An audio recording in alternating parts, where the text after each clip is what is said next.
Yo, what's going on, guys? After so long, I'm finally back with another video. I apologize for nearly the year-long break I took. I believe my last upload was sometime in August. It's been minimum of 10 months, yeah, damn near a year, which is crazy, but we actually have back-to-back shoe videos here for you guys. Almost a year later, we're doing another review. I had no particular reason for the break. It was not intentional to just like take a break. As summer was winding down, since my last video was in August, it may have been early August, but regardless, summer was winding down, so we didn't have as much content, and the chances we did have to make such, we didn't really take advantage of. So this video is definitely going to mark the pushing of many more frequent uploads within a short span too, so be ready for that. But we got another StockX review here, and as you can tell by the box, we got another Kyrie, well, not another, we have a Kyrie for you guys. I got a little setup, that's why the box is on the ground. It's the best lighting I can get since I can't move this lamp to a higher spot with the cord. It doesn't stretch all the way.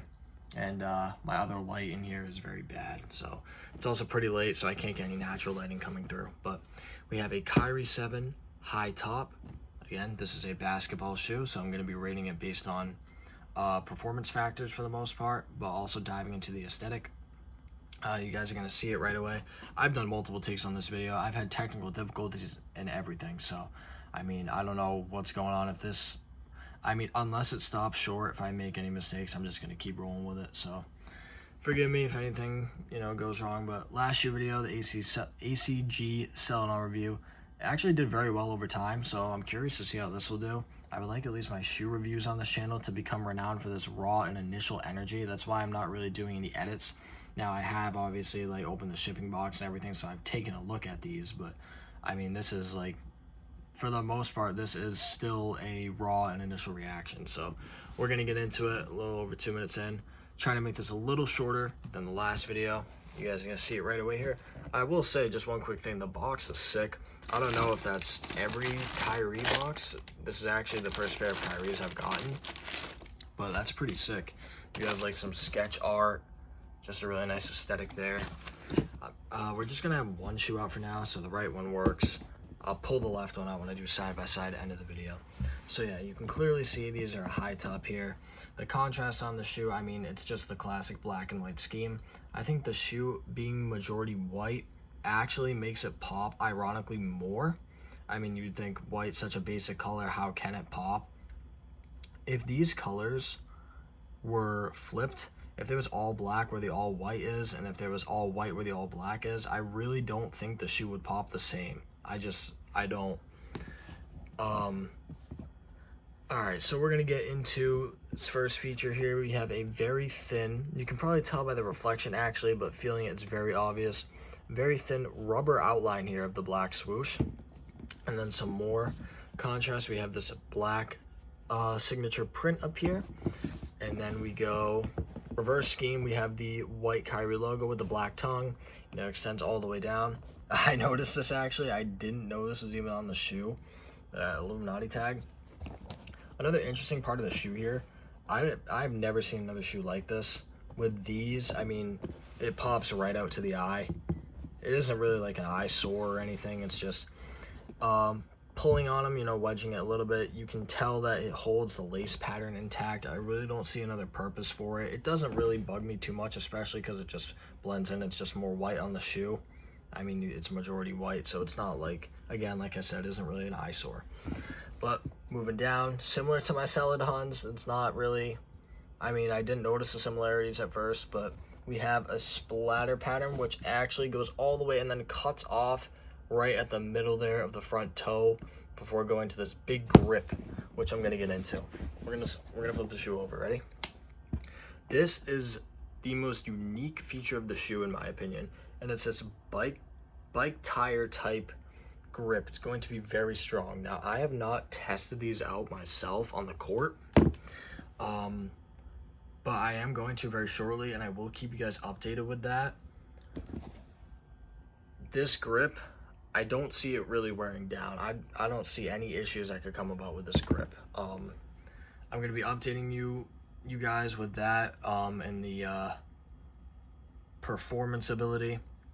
I have heard that this shoe is mainly designed for indoor play, So I'll do a little bit of contrastion there afterwards. I'll update you guys probably weeks down the line, if not, probably about a month. But we're going to get into pros and cons of the shoe. Now, cons, after doing a little bit of research, the durability. The grip is a pro in itself, but the durability, I've heard that after a couple weeks of particularly outdoor play, not sure how it differs with indoor, and there's so many other things that get into it, like your play style. There's just so many little things that can make a difference. Everybody's experience is personalized, and you just never know until you try for yourself.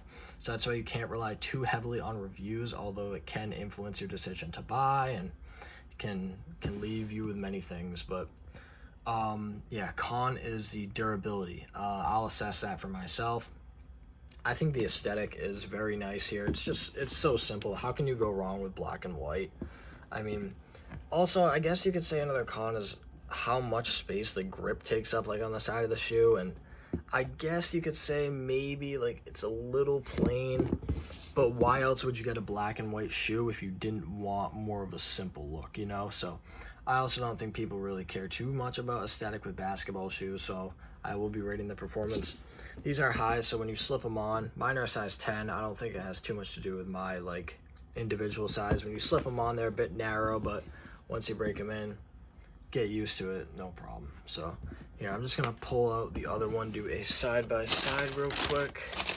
I do not want this video to end on me. Again, this is raw. I'm not doing any edits or whatnot. You see the two here. Probably do a little bit of that. Yeah, there we go.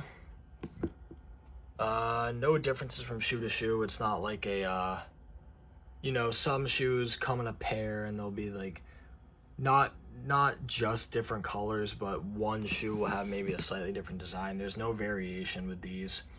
Yeah, and I do have the stock. I left this on literally just for the sake of the video, so y'all can see that these are like, these are legit checked, and I'm reviewing authentic shoes, authenticated pair. Really not too much to say, not too much else to say about these shoes. Sorry, it's late, jeez. Yeah, I mean, I'm going to be testing these out both indoor and outdoor, mainly outdoor. So if there's any personal account on these shoes that you guys can trust for performance related ability, it is here, because I'll be using these day to day for so long. Again, mostly outdoors, but I will provide feedback for both outdoor and indoor play. Again, these are a size 10. Not sure how they look on camera yet.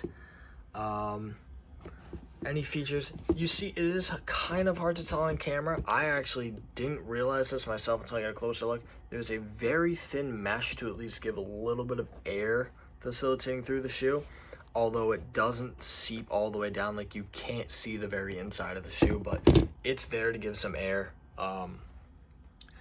Yeah, I don't really think there's any other major features on here. I mean, it's a black and white shoe, you know, you can match it with anything. Again, I guess you could say another con is probably getting dirty easily outside, but if it's bad weather, just play on an indoor court, or don't break these out at all. But yeah, that's just about it, guys. I mean, I've gone through the grip. There's nothing really special down here. There's like a little pattern, but it's just kind of fill-in type thing. I do not think there's anything else, guys. Again, these are the Kyrie 7 highs, black and white. I'll look for some type of official name here, but appreciate you guys watching the video. I have a pair of dunks. I'm not going to spoil the exact pair yet, but I have a pair of dunks coming in hopefully tomorrow, so I'll have back-to-back shoe videos. But stay tuned for that. Let me know what you guys think of this pair, if you own a pair yourself, or if you would possibly consider buying, what basketball shoes you have. Yeah, just leave some comments below. But appreciate you guys watching this video, and more coming real soon. And not just one video, is going to be multiple. Hopefully going on a little upload streak here. All right, peace, guys.